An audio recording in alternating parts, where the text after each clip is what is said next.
Olá, pessoal, bem-vindos de volta. Bom, vamos direto ao ponto porque hoje temos muita coisa interessante para cobrir. Essa é a continuação do nosso estudo anterior, lembram? Nós começamos a explorar esse universo do aconselhamento e descobrimos algo que é simplesmente fundamental. Nenhum conselho surge do nada. Todo conselho, seja ele dado num consultório, numa roda de amigos ou na igreja, é sempre guiado por uma cosmovisão subjacente, uma visão de mundo. E hoje nós vamos aprofundar exatamente nisso. A gente vai ver como essa visão de mundo determina o tipo exato de orientação que vai ser oferecida. Nós vamos literalmente desconstruir o que está por trás de diferentes modelos de aconselhamento. O nosso roteiro hoje é bem direto. Vamos passar por 5 pontos. Primeiro, a bússola do aconselhamento. Depois, a cosmovisão freudiana, seguida pela cosmovisão rogeriana. Aí vamos analisar o modelo de aconselhamento bíblico e, para fechar com chave de ouro, faremos uma comparação lado a lado dessas cosmovisões. Então, começando pela parte 1, a bússola do aconselhamento. Pensa numa bússola. A função principal dela é apontar de forma inabalável para o norte, certo?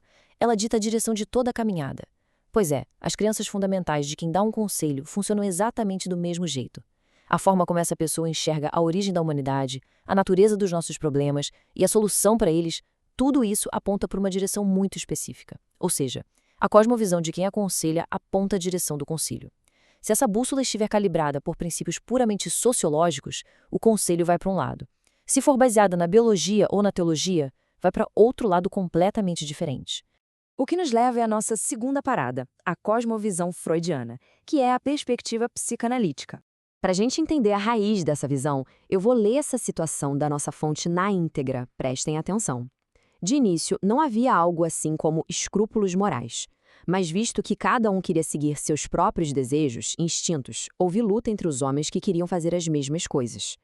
A bem da sobrevivência, os homens viram que era necessário conviver e cooperar uns com os outros. Deste modo, a moralidade resultou do crescimento da sociedade, que só podia subsistir mediante a adoção de códigos de conduta. A consciência, superego, foi construída porque as violações do código eram severamente punidas pelo povo.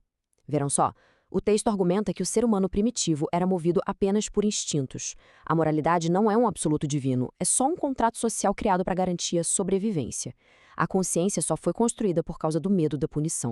E a citação da nossa fonte continua com uma implicação super forte. Olha só como essa visão enxerga a fé.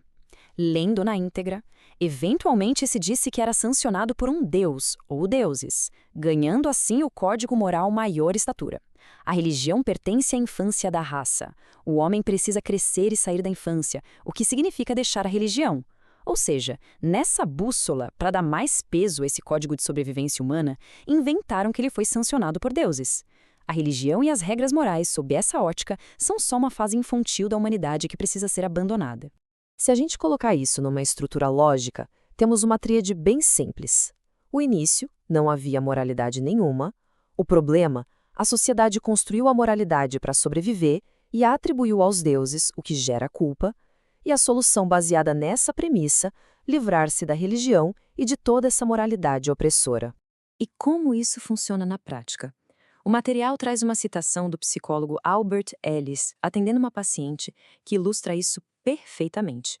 Citando na íntegra, a questão principal, como já lhe disse, é que, em minha opinião, você criou uma porção de obrigações, deveres e imposições que infelizmente lhe foram ensinadas quando você era muito nova. Seu pai, sua mãe, sua igreja é que lhe ensinaram essas coisas. Mas se você não tivesse acolhido esse conceito do dever, que desgraçadamente está a ponto de acabar com você, então você não estaria crendo no que crê e não sofreria perturbação. Gente, isso não é um conselho neutro. Isso é a bússola freudiana em ação, orientando a pessoa a se desvincular das regras morais, que, segundo essa cosmovisão específica, são a causa de todo o sofrimento psicológico dela. Mudando de marcha, vamos para a parte 3, a cosmovisão rogeriana. Essa é a famosa abordagem centrada na pessoa. Carl Rogers aborda o dilema humano de um jeito diferente, mas que também é guiado pela sua própria bússola. Vou ler a citação dele na íntegra. Parece ser certo que no início da terapia, a pessoa vive sobretudo com valores que introjetou dos outros, do seu ambiente cultural, pessoal. Com o avanço da terapia, o cliente compreende que está procurando viver de acordo com o que os outros pensam, que não está sendo o seu self real e que está cada vez menos satisfeito com a situação. Mas se abandona esses valores introjetados, como substituí-los?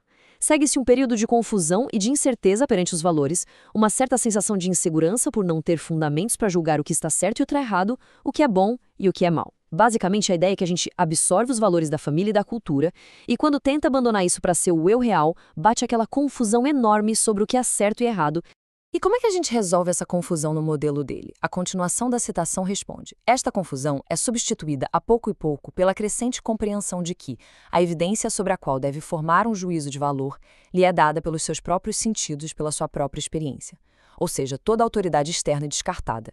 O indivíduo, com as suas próprias experiências, vira sua única e suprema bússola moral. Resumindo a lógica rogeriana, o início foca no indivíduo construindo seus próprios valores. O problema aparece quando os valores dos outros, da sociedade, são empurrados para dentro da mente da pessoa, meio que sufocando o seu verdadeiro eu. E a solução? Substituir todos esses valores alheios pelos seus próprios, baseados puramente no que você sente e vivencia. Mas olha até onde essa lógica pode ir. O material da nossa análise traz uma citação bem profunda do Rogers sobre um tema delicadíssimo, o suicídio. Na íntegra, ele questiona: quando a vida está literalmente em perigo, qual será a melhor hipótese a ter em conta? Deve manter-se a hipótese de um respeito profundo pela capacidade da pessoa ou deve-se alterá-la? O counselor terá o direito, do ponto de vista profissional ou moral, de permitir que o cliente considere a sério a psicose ou suicídio como uma saída, sem fazer um esforço positivo para evitar essa opção? São problemas profundos que dizem respeito ao verdadeiro cerne da terapia. Não são questões que uma pessoa possa decidir por outra. Se a pessoa é a autoridade máxima, o conselheiro fica limitado. Esse é o limite extremo de uma bússola que aponta para a autonomia total do indivíduo. Entrando na parte 4, o modelo de aconselhamento bíblico. Aqui a gente vê uma ruptura total com as visões que acabamos de analisar. O aconselhamento bíblico não busca as respostas na sobrevivência social ao longo dos séculos e nem na experiência sensorial de cada um. É uma bússola completamente diferente, que se baseia em verdades teológicas absolutas sobre quem criou o ser humano e qual é o nosso propósito aqui. O que nos traz para a nossa quinta e última parte, as cosmovisões comparadas. Vamos colocar tudo isso lado a lado para ver a diferença na prática. A gente pode usar a estrutura de criação, queda e redenção, ou seja, início, problema e solução. No início, o cristianismo diz que o ser humano foi criado bom, já o freudianismo diz que não havia moralidade, e o rogerianismo que os valores individuais estavam em construção. E o problema? Para o cristianismo foi o pecado contra Deus. Para Freud, é a moralidade imposta pela sociedade. E para Rogers, é quando a gente absorve os valores dos outros. Aí chegamos na solução. Para o cristianismo, a redenção está em Cristo libertando do pecado.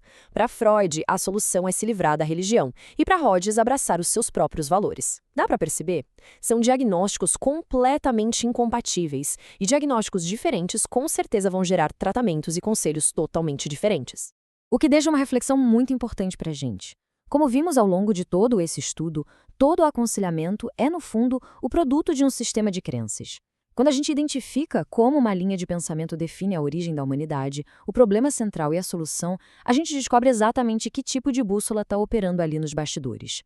A grande pergunta que fica para todos nós é: qual bússola está de fato orientando os conselhos com os quais interagimos no nosso dia a dia?